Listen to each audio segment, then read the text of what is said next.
Hi. Oh, they're on. Okay. For the first time, I'm going to fly an airline out to the coast other than Delta. I'm going to fly United, which used to be okay back, in the 80s. And apparently the co-pilot didn't get the message that he had a flight that night. So we're sitting there, where is the co-pilot? Apparently the co-pilot thought he was on another flight coming out today, and he wasn't answering his telephone. Okay. So they're calling him and saying, where are you, dude? And so, hi, we're going to try and find a new co-pilot. Please wait patiently in the terminal. Dude, everything's closed. It's late. Well, wait patiently in the terminal. Is this on? Yeah, it's on. It's low. Yeah, we hear it. Hi! So we're waiting and waiting and waiting. Mind you, we're supposed to take off at 6:30. It's now like getting on towards 10. I don't know how you deal with it, but 10 on the East Coast is somewhat earlier on the West Coast, but it's still a 6.5-hour flight. And so finally, everyone gets on board. Hi, you'll like our new co-pilot. She's the most experienced lady in our fleet. And I'm going, then why is she a co-pilot? Yeah. Usually if you're the most experienced person in the fleet, you get to sit in the left seat and be, fancy. Yes, I am vamping. Sorry about that. No, not at I all. haven't woken up yet.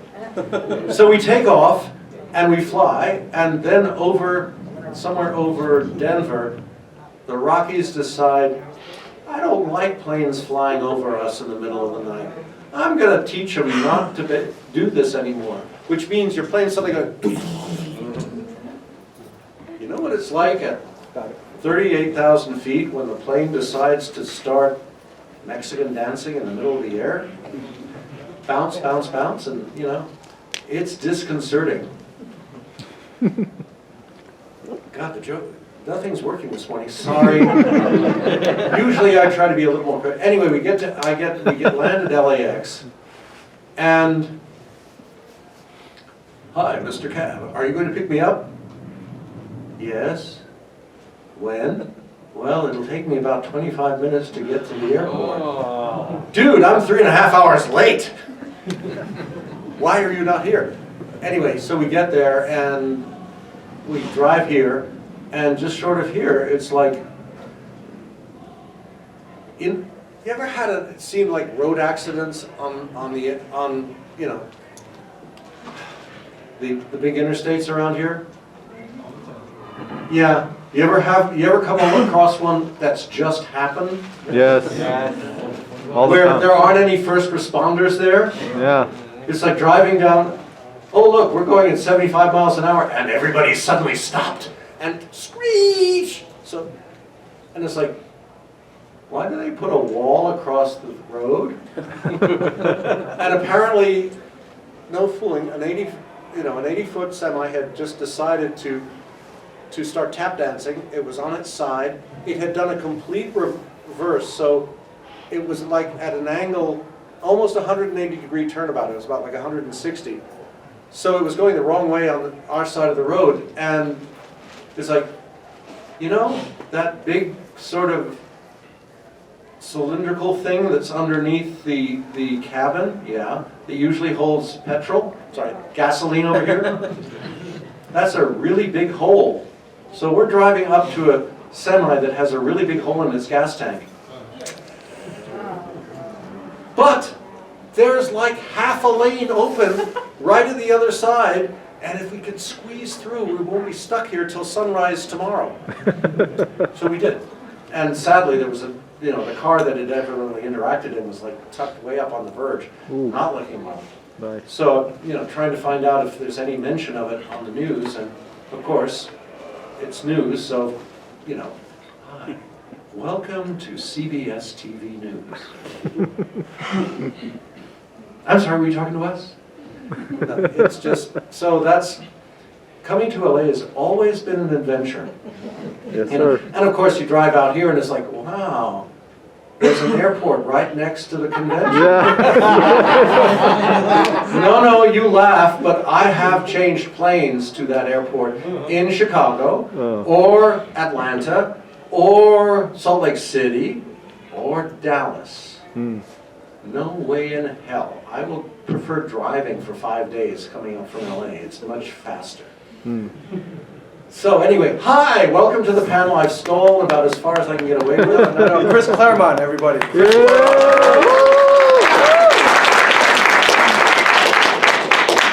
Happy Not Quite Christmas. That wasn't a pun.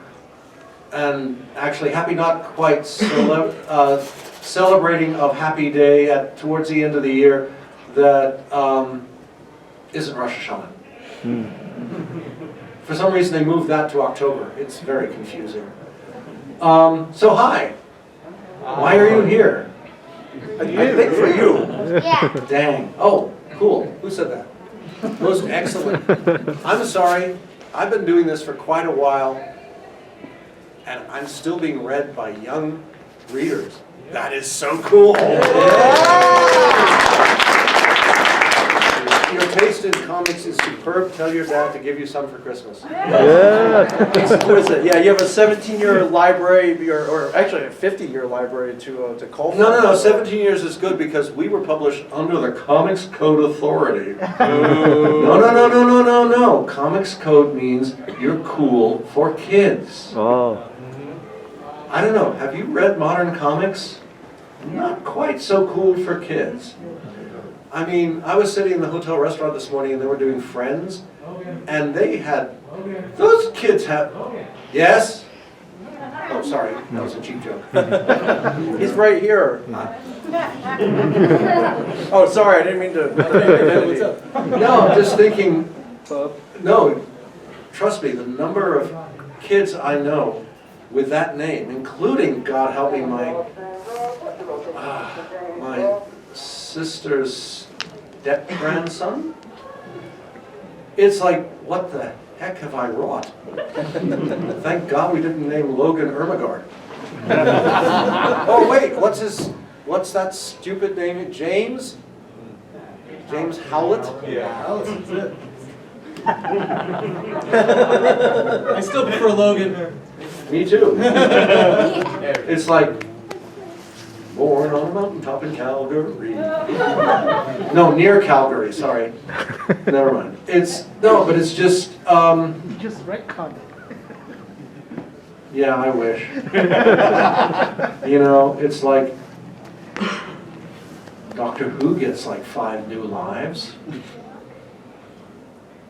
I mean, I wrote Moira for a really long time and never ever suspected she was important. What did I know? Any road. It's been fun, and I shouldn't say past tense. It is fun. I don't know if you know. I have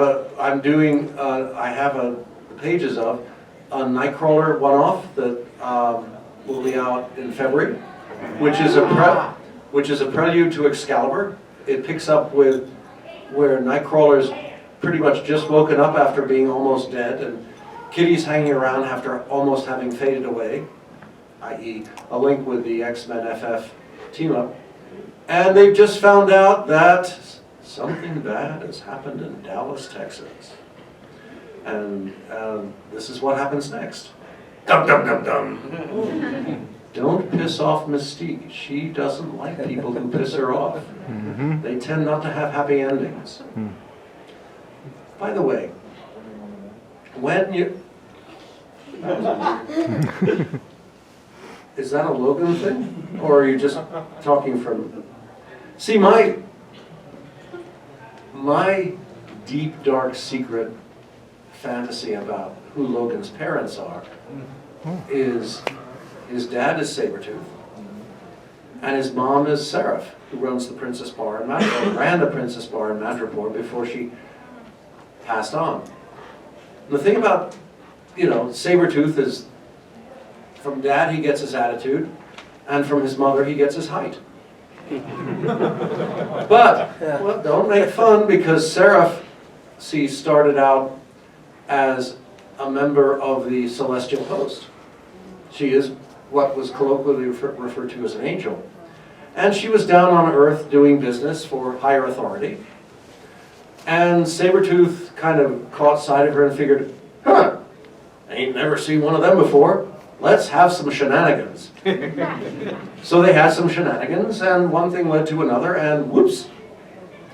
But, you know, higher authority is higher authority, and the ruling was, okay, you know, have the baby, put it up for adoption, come back to work. And Seraph said no. And higher authority said, okay, you're stuck with it, boom, you're down on earth. Which is where, in terms of Logan, from his dad he gets half his personality, and from his mom he gets the other half. And that's why every year on his birthday, Sabretooth comes up and kills him. Nothing personal, come on. It's like, Sabretooth and his kid both have the same healing factor. It's not like it's going to be permanent. Yeah. Even leaving aside traditional comic book rules and regulations, which nobody dies, even the stupid redhead, and God knows we tried.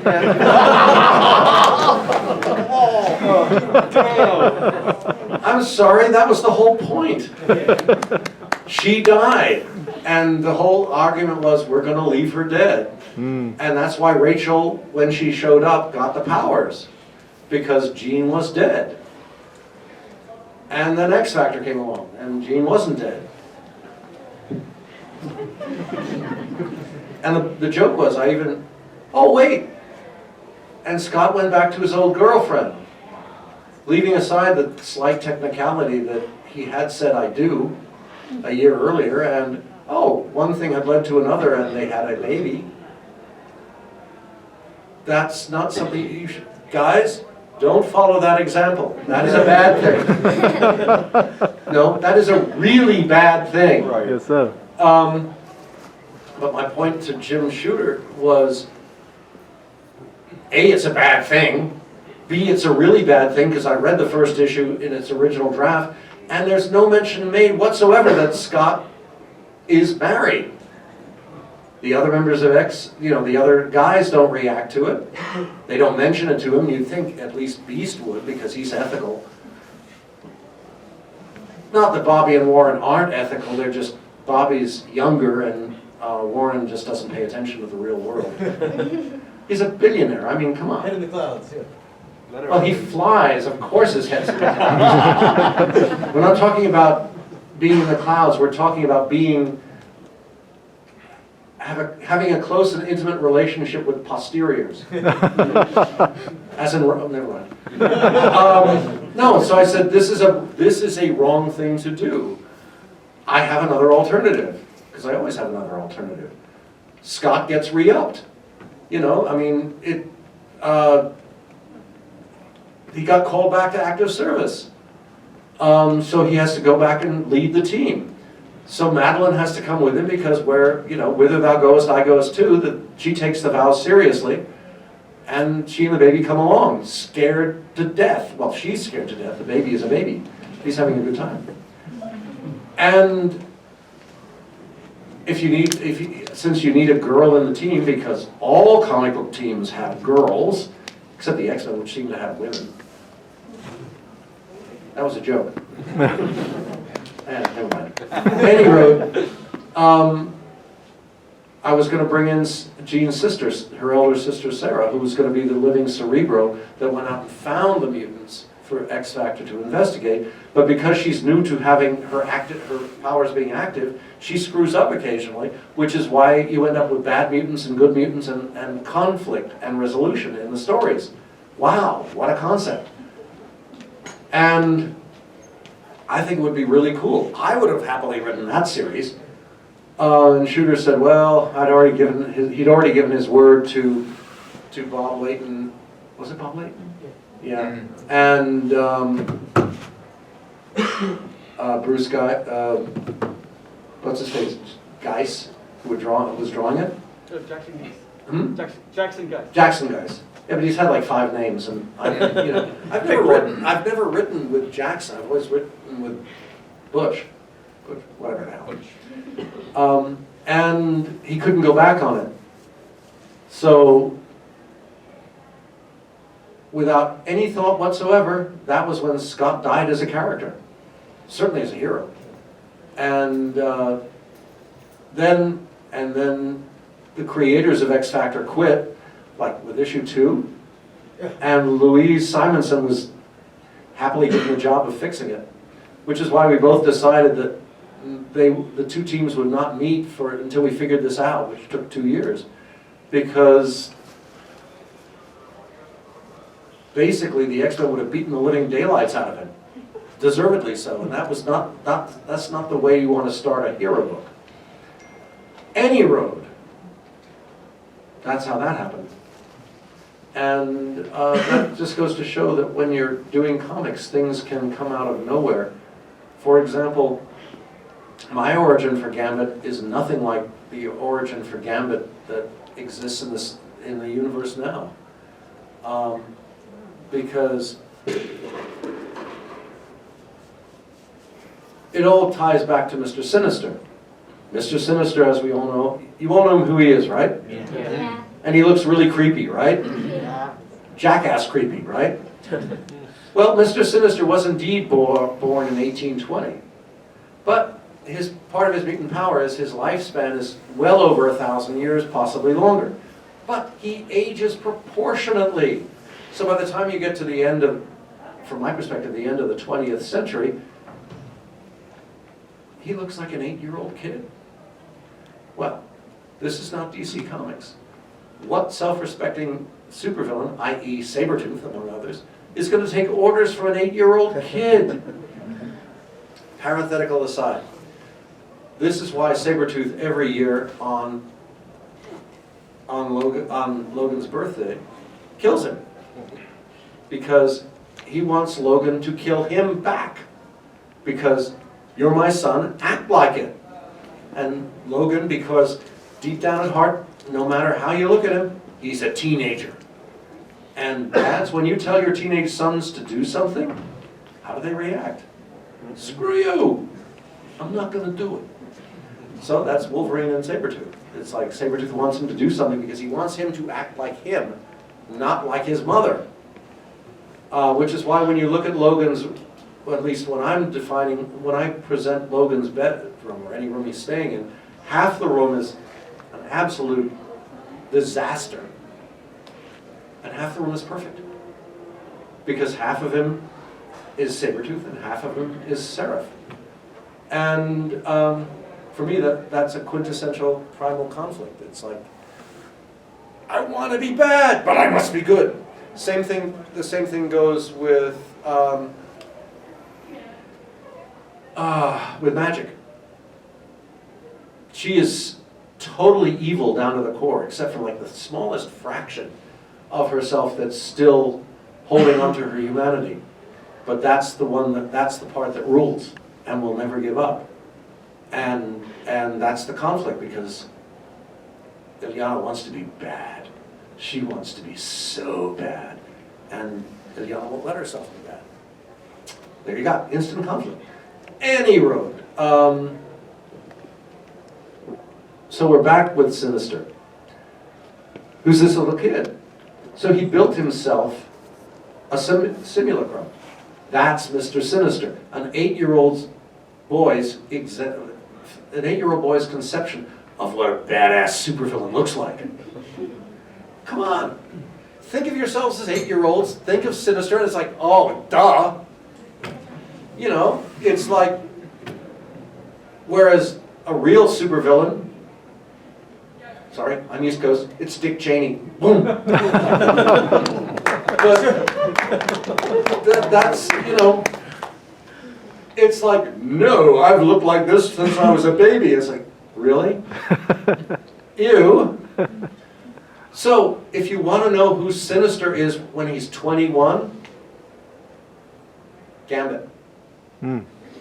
Gambit is a clone of Sinister, which is why Sinister is so pissed at him, because his job was to infiltrate the X-Men and destroy the X-Men from the inside, starting with the core character who would be the leader of the X-Men through the next generation, She's from Chicago. Think about it. And and this is me, not Marvel, when she becomes the 50th and last president of the United States, she's notable. She is a first. But she's not the first woman, and she's not the first mutant. But she is first. And the fact that her eldest daughter is a redhead should be all the clues you need. And believe me, that is so far from contemporary continuity. But I don't care, because my continuity rules. So anyway, that's the whole, but what happened was that Remy, he's not anybody's slave. He broke free. Doesn't mean he's any less evil or any less dangerous, it's just he doesn't work for Sinister. But that's why Sinister hates his guts. So that's what I was going to do, but I got fired. And oddly enough, nobody came up with a better idea, so I love bad things that justify to me that, God, I really am that good. And that modest. And on that note, anybody got any questions? Yeah, throw your hand up. Over right here. Go for it. I was wondering if you could reflect on working with George Perez. I only did it once, and it was a lot of fun, and I wish I'd had more opportunity. But he went to work for the other side.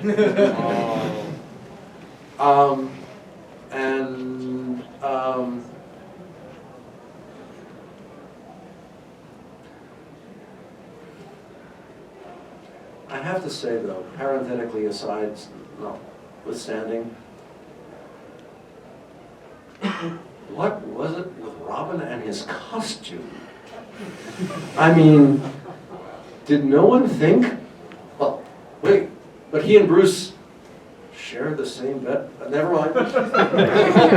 This gets, it's like, wow, you guys really have no clue sometimes. No, George, what can you say? It was the most fun. It was one of the coolest annuals. It was fun to create and funny to read, in a good sense. George caught everything.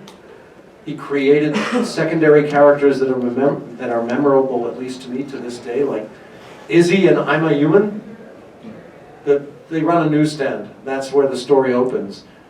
And I found myself on a roll. The guy's name is Isidore. His wife's name is Ermengarde. So it's Izzy a human? Izzy human? I'm a human? And their kid, what a human? I have no idea what that derives from, but it was funny. To me, anyway. And George is extraordinary. And what is even more outstanding, amazing, unbelievable, rare, especially for comics, is that he is a decent human being. He is a gentleman, a prince. He is one of those people for which what's happening is truly unfair. And there's so many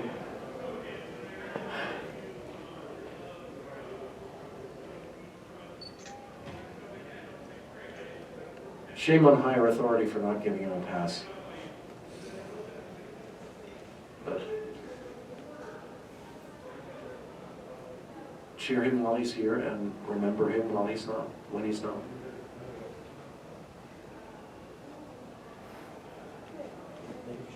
On that note. Yeah, well said. Well said.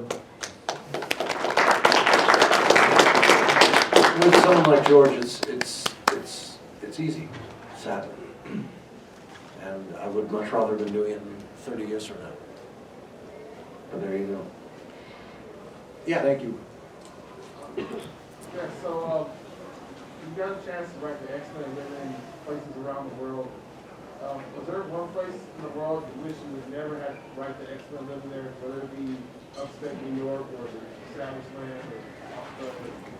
No, lots of places I wish we'd had a chance to go. India, China, Southeast Asia, though. Back in those days, No, the coolest thing about writing comics, at least back when I started, you know, was National Geographic. You could fake anything. Don't laugh. You know, it's...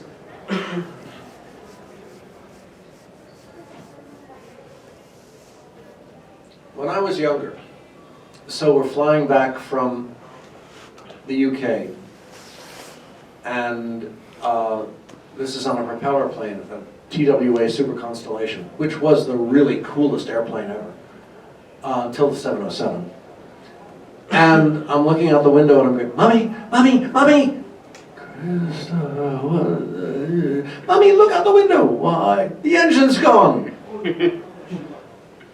You know, we're an hour west of the UK, and for some reason the inboard starboard engine decided, I'm tired, I'm going on without you. And the pilot was very carefully doing a 180, and he didn't even bother trying to go back to Heathrow. He just landed us in Shannon.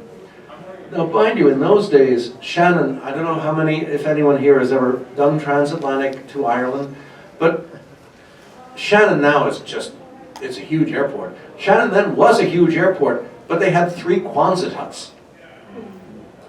And we landed about an hour after they closed for breakfast. And we had to wait like 8.5 hours for the replacement plane to catch up, or to come in from London or New York or wherever the hell it was. And it was a little bit smaller. It wasn't a super constellation, it was just a regular constellation. So nobody had comfortable seats, and boy, were the first class people pissed. Mind you, this is back when you dressed up to go on an airplane. You wore jackets, you wore ties, you wore proper clothes. None of this like, I'm gonna put on a new pair of sweats. No, I'm not, I'm gonna wear the old pair. There was nothing whatsoever to do for 8.5 hours. There were no movies. There were no videos. We were all exhausted, so nobody wanted to read a book, and nobody had a fresh newspaper. And my only concern was, I'm gonna miss Wonderful World of Disney. Because even then, the mouse had its teeth in me. Little did I know that a half century later I'd be working for them. Oh crap, it wasn't a half century, it was 6 years. Who's counting? I'm counting. You're counting. Okay. So, you know, I had this great idea 3 years ago. I was writing this one-off story with Magneto, where the first part he's sitting in this coffee shop, the Gold Star Cafe, and he has an encounter with the daughter and of the owner, and she's talking about her mom who was a pilot, yada yada yada yada. And then the last half of the story is Magneto freeing a whole bunch of mutant kids who've been taken by a government organization called ONE, whose acronym in the modern administration is ICE. Oh, I didn't say that. Anyway, and in between was a bridge sequence. And on the bridge sequence, it's like, I have 3 pages. And I know, why are they living on this stupid floating island? I got it. Magneto's terraforming Mars. And because I'm not an idiot, it's like, he's terraforming Mars, but it won't take effect for 30 years. Because nothing happens in reality in comics. You have to, you don't want to, if we had it happen now, everyone on Earth would move to Mars. What kind of an idiot concept is that? God, none of you do read comics, do you? So, the idea is you keep things like that, major changes in the reality, off the page until, because otherwise you change the whole concept. If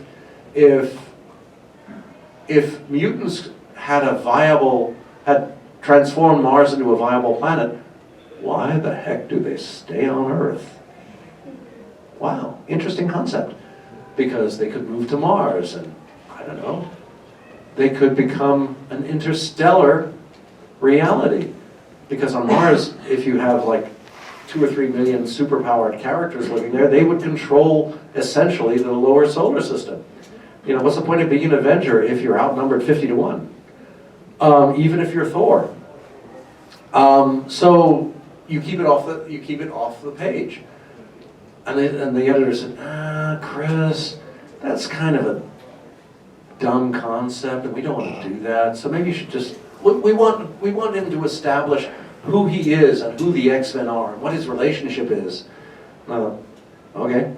So I did a new interstitial scene where he's fighting, he's practicing his powers against, you know, the Danger Room X-Men. Like we haven't seen that 200 billion times before. And then suddenly, like 2 years later, Mars has been terraformed. Instantly.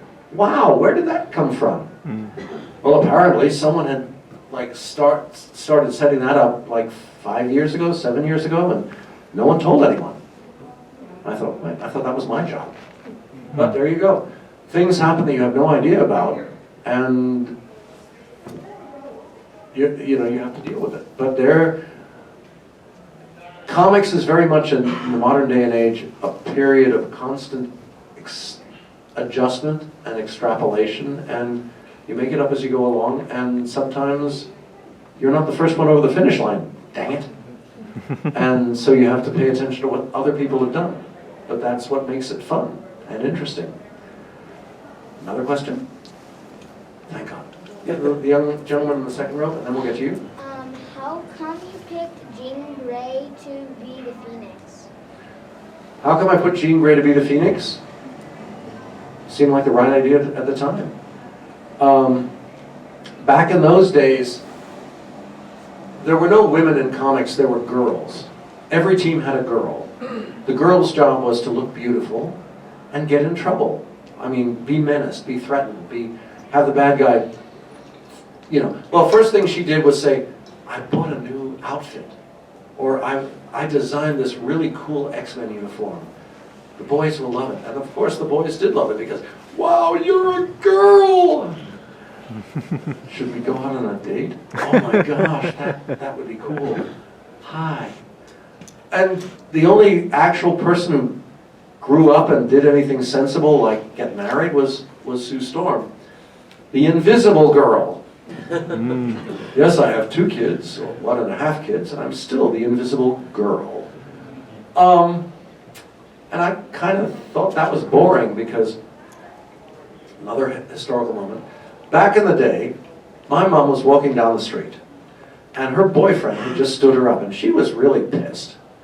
And she saw this beautiful picture of a Spitfire just zooming up through the clouds, and thought, I want to fly that airplane. Well, conveniently enough, there was a world war going on, and that might be indeed possible. So she walked in, signed up for the RAF, and then the recruiting officer told her, well, I'm sorry, you're just a girl. Girls aren't allowed to fly. But you are a university graduate. You can run a radar station on the South Coast. Which she did. And her fondest memory was lying there getting some rays, you know, because unlike many English colleagues at the time, she liked getting a suntan. Well, out of the sun came a day visitor from across the channel, and that Messerschmitt just came up and opened fire. And she's sitting there watching the tracers coming up the ground towards her, and they missed her on both sides. So, a few inches here and there, and this conversation will be entirely different, if at all. So, my way of using that is cut ahead like 45 years, and my wife and I are lying in bed, and we're listening to NPR Saturday morning edition, and suddenly, I'm reporting now from Sarajevo, Scott Simon. And there's Scott Simon interviewing someone. And if anyone here listens to Saturday morning, Scott Simon's the host. And suddenly I hear my best friend saying, Scott, will you duck? They're shooting at us! And you hear the bullets going by. It was a good microphone.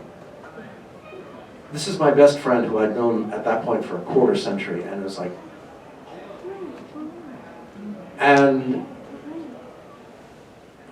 it took about 5 minutes for both of us to sit back and realize, wait, this isn't live, they're broadcasting it.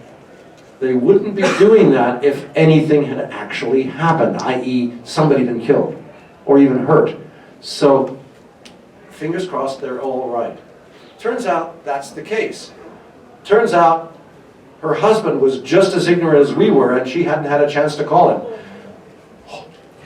So, I mean, I have a dear friend who's won just about every major award in the United States, starting with the Pulitzer and going down from there. And her specialty is Ebola. Back in the 90s, if you heard anything going on in Africa, she would put on her mop suit and get the hike up into the wilderness.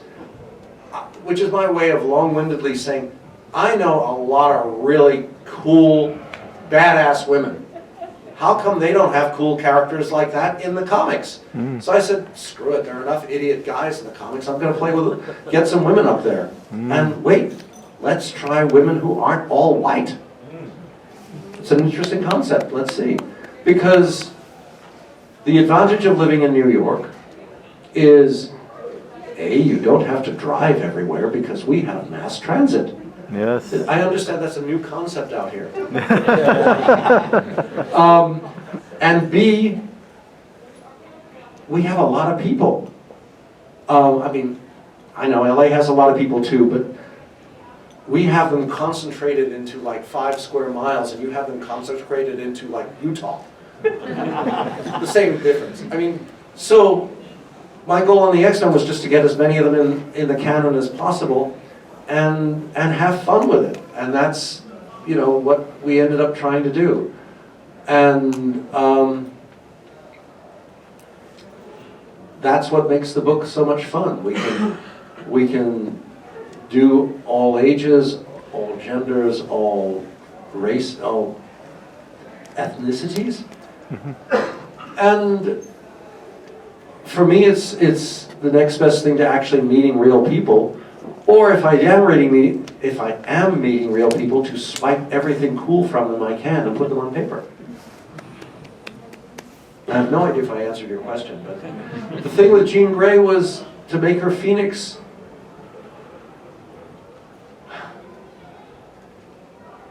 Why do guys get to be the most powerful heroes in the world, if not gods? What would happen if it happened to a woman? And the thing with Jean is, I evolved over time, is that she is always Phoenix. That at the end of that, there's an alpha and an omega to the universe, a guy and a gal, and she's the gal, and the guy is a short Canadian. And it's like the universe is binary. And this is my vision.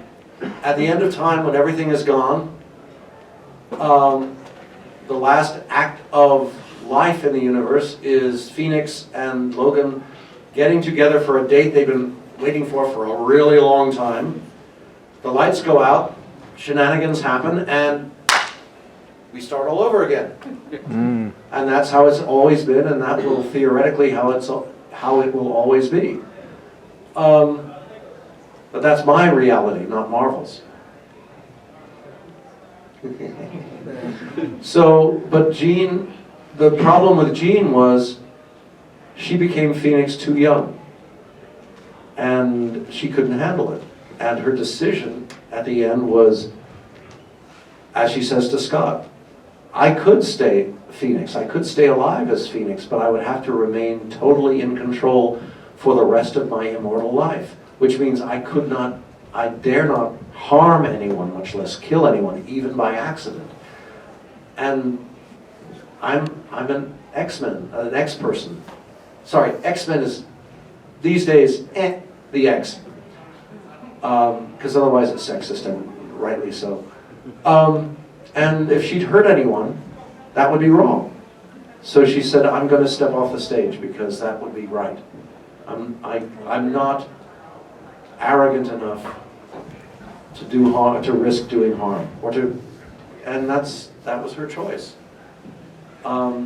Which at the time, many readers hated, but many readers also understood. And it's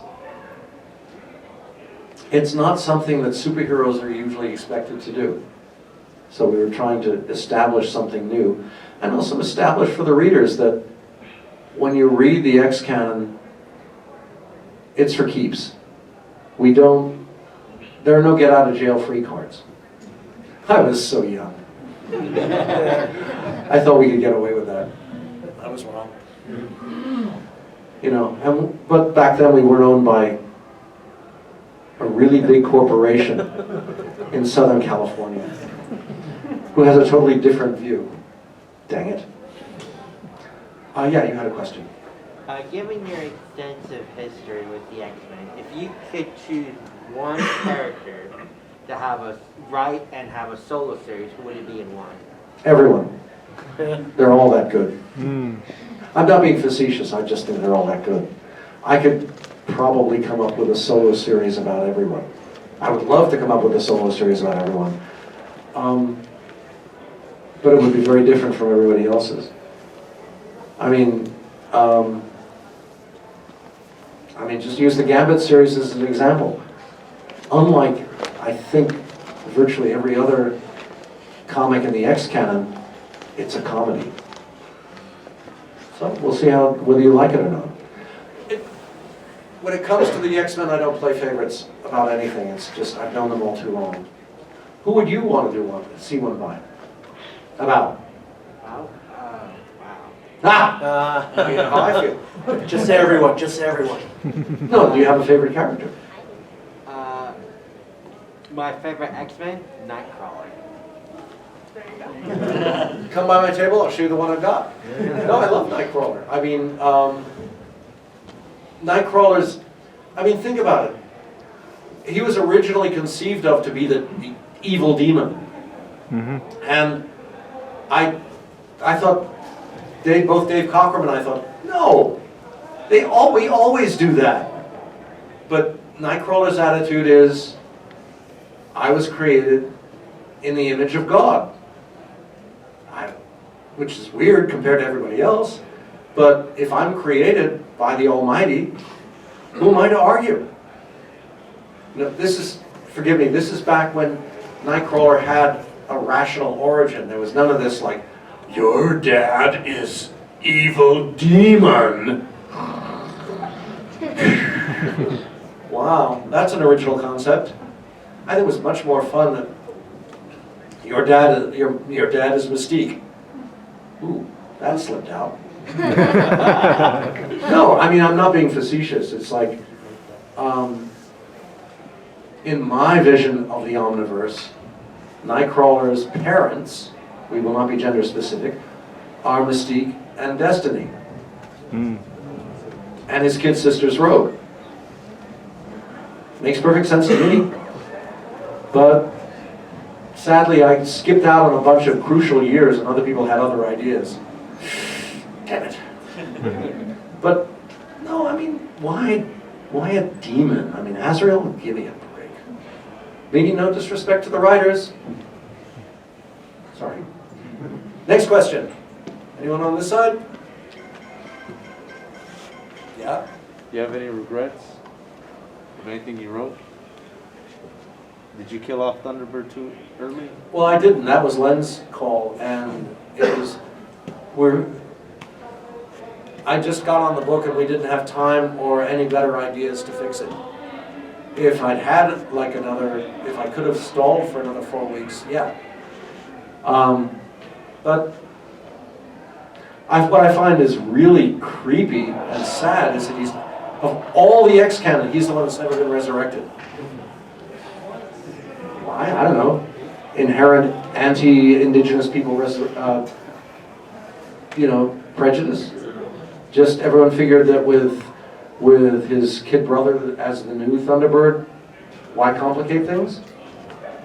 That you'll have to ask higher editorial authority. I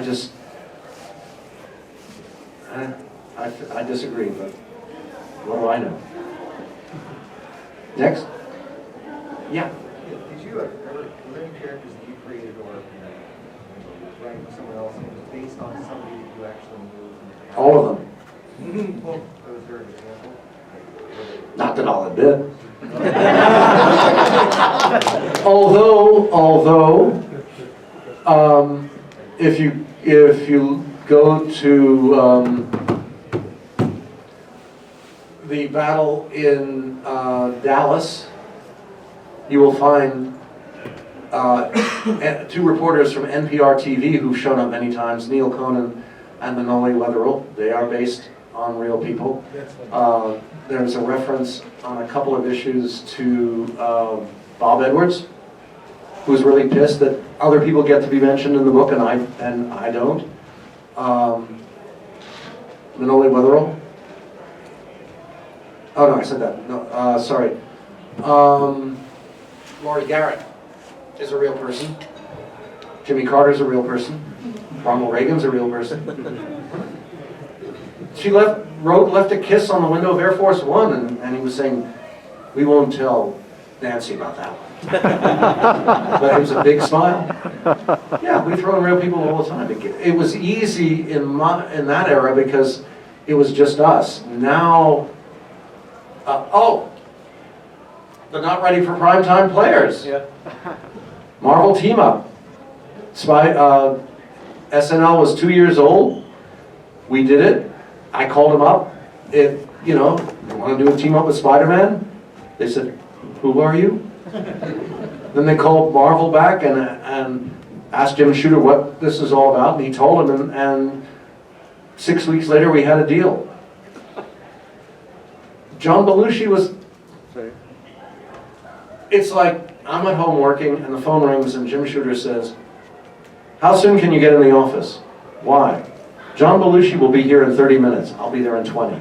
Now, mind you, I live at the top of Manhattan. Marvel's at the bottom of Manhattan. I was in my gotchis because I was just riding that day.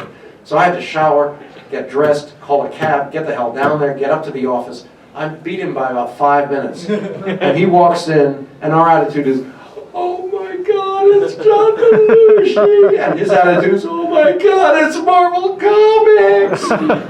And it's like, and he's, "Chris, I gotta tell you, this is really funny." "Oh, thank God, John, you have no idea how hard it is to write comedy." And he gives me this look. And Shooter pats me on the head and says, "Don't worry, John, we only let him out on special occasions." It was, Haiti Cochran comes in, grabs up a yardstick, and it's instant samurai. It's just like, where the... So he says, "Hey, we're premiering Animal House tomorrow night at Rockefeller Center. You guys want to come?" Oh, yeah! So I'll set it up. A couple hours later, bring! Yes. "We're really sorry, man. We sold out Radio City. There are no seats." Radio City seats like 4,800 people. So we think, well, that's... See? You work for Marvel, you get effed. "Would you guys like to come to the cast party?" Yeah. So there we are. It's like, I'm staring across the room at an actress named Jenny Agutter, who I've seen in a couple of movies, and she's the most beautiful creature I'd ever seen. I'm like, oh man, all I have to do is walk over and say, "Hi, I'm Chris Claremont, I write the X-Men." And she will, all I have to do is take a step. Yep, see, that phone rang. Just one step. Never took the step, which is probably good. Well, my wife certainly probably thinks so. And so John Belushi comes over, and we give him pages of the story, and Gilda Radner comes over. "Oh, you guys were really funny," and it's like, "You are so beautiful." I was at a convention in Washington, D.C., and so we're hanging out. It's a wonderful time, and I asked this girl that I was, wanted to date, "Hey, want to come to New York? It's the season finale of SNL, and I have tickets to the rap party." oh, that's okay. Okay. And then like 12 hours later, where's Chris? Oh, he had to go back to New York for the rap party for SNL. You mean he was serious? Which just tells you something about my rep. It was, I never got to watch live, an actual live show. I went to the dress rehearsals, which are much cooler because there's all this stuff in it that they cut. Yeah. But, I'm sorry, that was the best couple of years ever doing that one. But that's what Marvel was like in those days. And the beauty of it was, they did it for free. Because we were all goofballs. No one had any reps.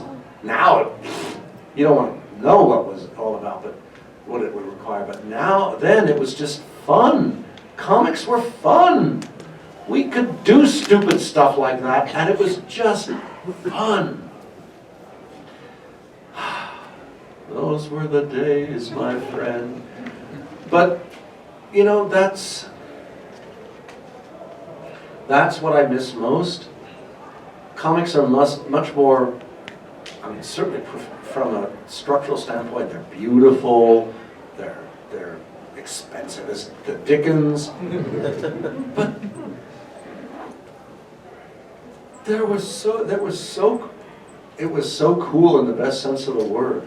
I'm sorry, you young'uns have no idea what you missed. And the best part was there was no effing internet. We could keep the fact that Gene was dead off the radar until the book came out. Because we did it at the last minute. There was no time. Literally, the book had to go out the door 30 seconds after we got it all finished. And there was no way, there was no public media to screw it up. No one knew it was coming until it came, and then it was like, whoa!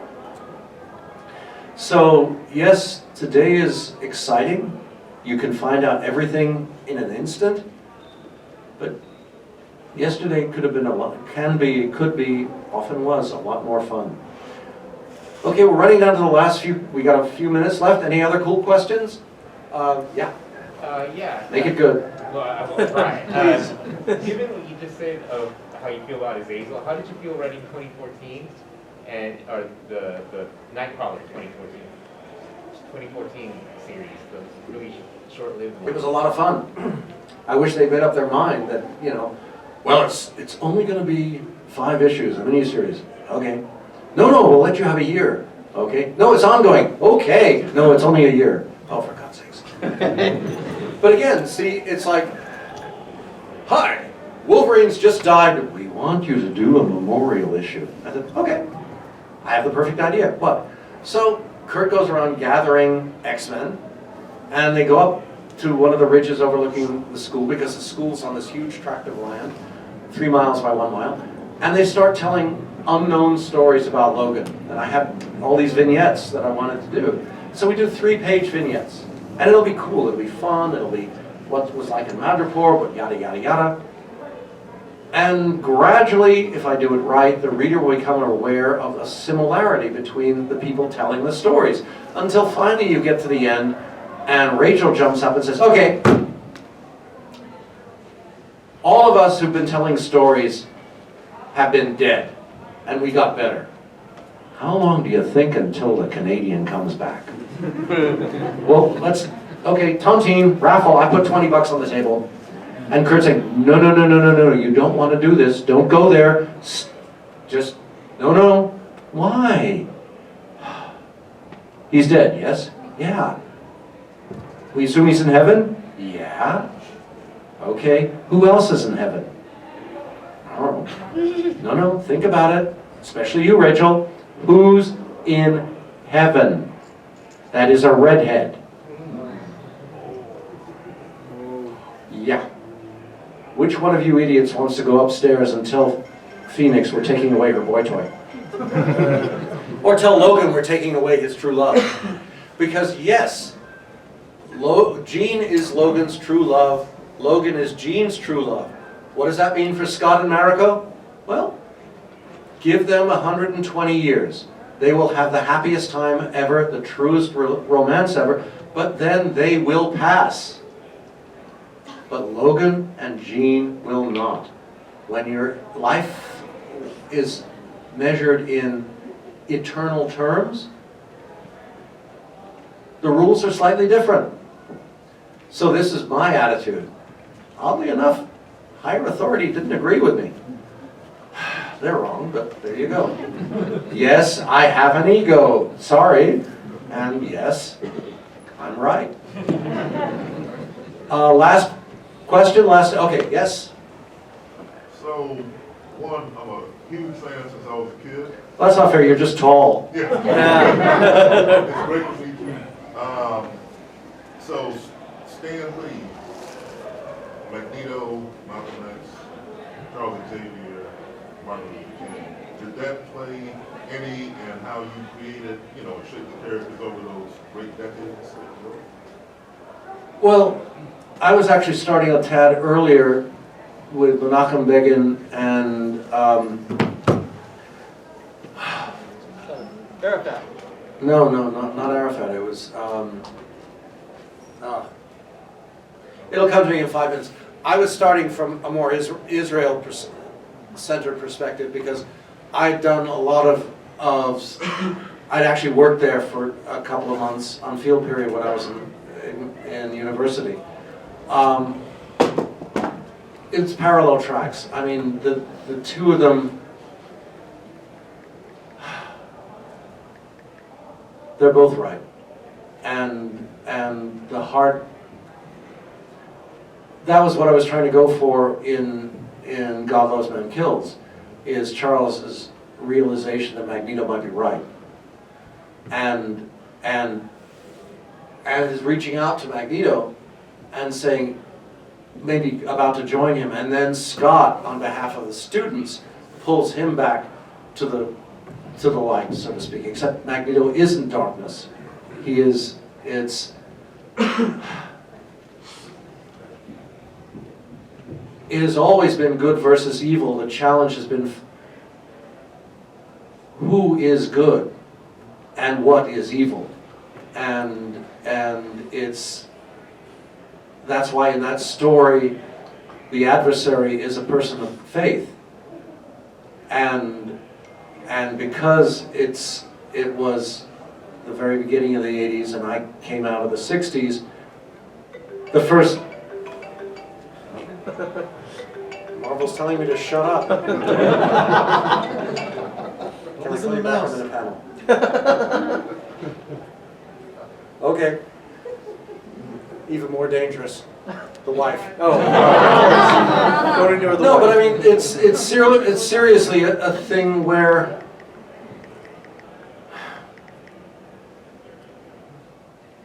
we've printed on a number of occasions the pages that Neil Adams wanted to draw.